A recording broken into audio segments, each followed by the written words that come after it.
Bismillahirrahmanirrahim. Assalamualaikum warahmatullahi wabarakatuh. Salam sejahtera untuk kita semua.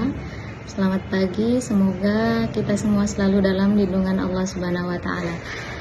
Pada pengantar sesi keempat ini, sedikit akan saya ulas terkait dengan materi yang sudah ditentukan, yaitu tahap perkembangan bahasa dan kemampuan berpikir matematis.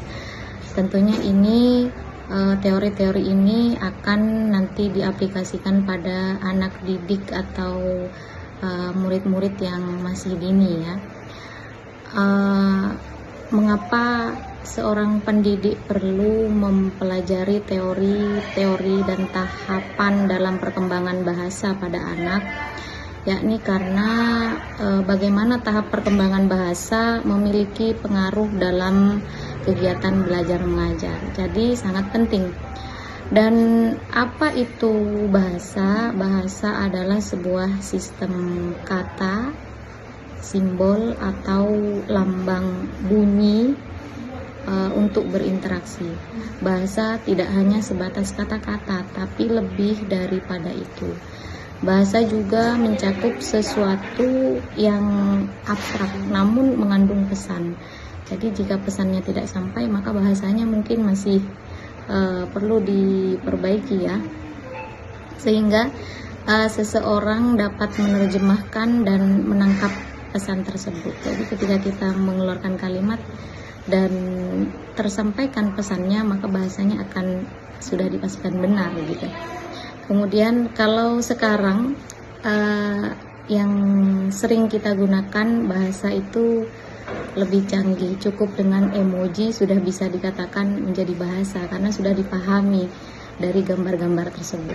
Kemudian dari teori perkembangan bahasa ada 3 teori perkembangan bahasa. Yang pertama ada dari perspektif empiris, yang kedua dari perspektif nativisme, dan teori perspektif interaksi, yang dimana empirisme adalah aliran yang menekankan bahwa segala sesuatu itu dipelajari berdasarkan pengalaman.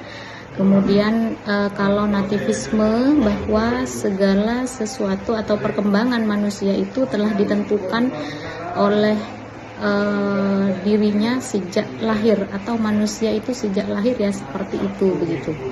Kemudian bagaimana dengan teori interaksi? Teori ini menjelaskan perkembangan bahasa, perkembangan kognitif dan kemampuan berpikir secara umum. Teori ini banyak terkait mengenai teori kognitivisme dari Piaget yang kemarin sudah kita bahas di pertemuan ketiga kalau tidak salah.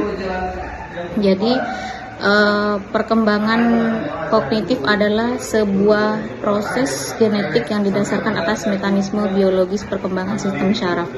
Dengan semakin bertambahnya umur seseorang, maka semakin kompleks pula susunan sel syaraf dan semakin meningkat pula kemampuan dalam bahasanya. Oleh karena itu, kemampuan anak di umur 1 dan 3 tahun pasti berbeda dalam proses belajarnya. Maka itu yang perlu kita bahas atau kita perlu pahami, mengapa seorang pendidik perlu mempelajari perkembangan bahasa pada anak.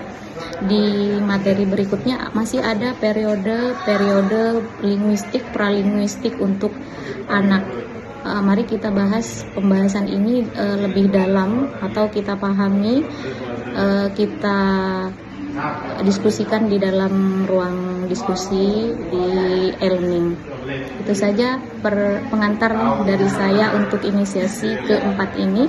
Untuk tugas 1 pada sesi ketiga, jika masih belum dikerjakan, silakan dikerjakan sebelum waktunya habis.